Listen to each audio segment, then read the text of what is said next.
always wonder how you got into this business. That's a good question. By accident, and totally by accident. I came back to California in 1989. President Nixon had asked me to oversee the construction of the Nixon Library in Yorba Linda. And I did that, and that entailed a weekly press conference with reporters who would come.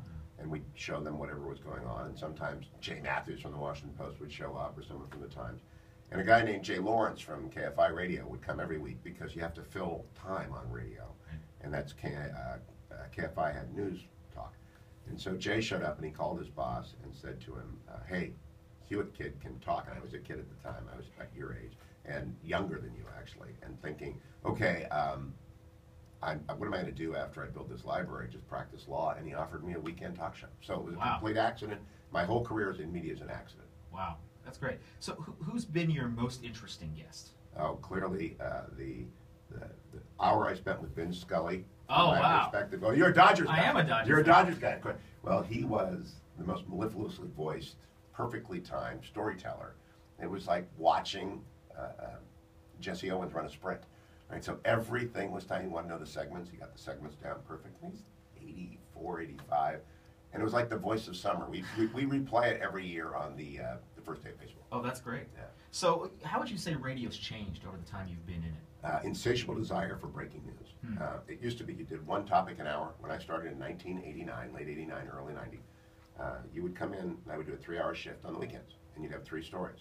And you'd do one story and ask for calls on the story. And you'd do clips all week long. Now, just like if you watch CNN tonight, it'll say breaking news, breaking news, breaking news. Even when there's no breaking news, people want to be informed. They want to know exactly what is happening at that moment. So live, not local, live international, it's just the pressure to stay. Luckily, these electronic devices and the inner tubes, as Ted Stevens called them, we're connected. What's it like now? You're a native Buckeye, native Ohioan. Is that the right word? That's Ohioan. right. Well, your parents moved to Ohio, and then they had some bad judgment to leave. And they left. Yeah. So what's it like?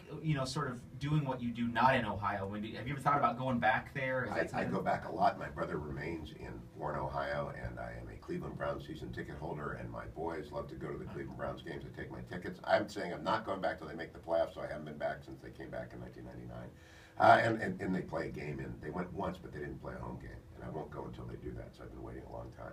But I have a great affiliate in Cleveland, 1440, and a terrific audience. So I have a Columbus affiliate and a Cincinnati affiliate, and so I love going back to Ohio. Like Kasich Rob Portman was on the show when I've been here at Stanford.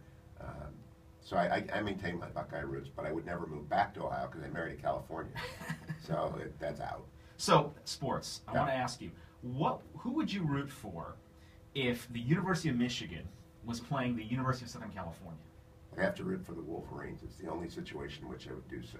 But my antipathy to USC dates back to growing up Irish Catholic in Ohio. You loved Ohio State and you loved Notre Dame. And Anthony Davis coming back in the second half in 873 and destroying the Irish long before you're born. The Irish were up by 21 or 24 points. And then Anthony J just ran over.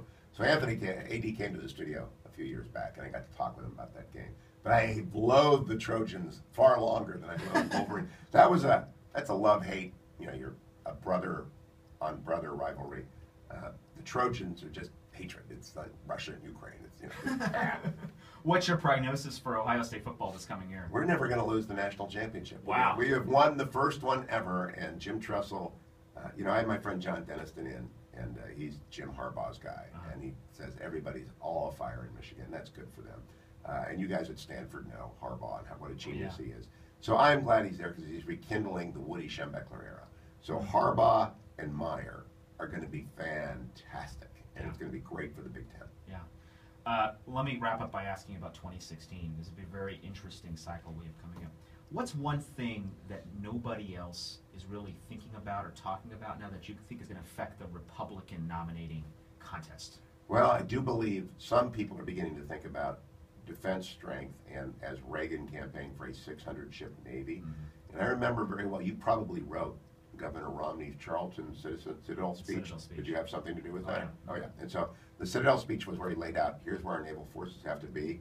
I think the Republican who comes up with a Navy policy is going to echo back to Teddy Roosevelt and the Citadel speech and really give national security conservatives a reason to get involved, which they really haven't had since 9/11. Jim Garrity at National View wrote a book called Voting to Kill, talking about how in 2004 the center right had become a defense party, a party of military strength. That waned, it almost disappeared. Now I think it's back, and so I don't know anyone owns that yet. So we'll see if someone owns that. Great.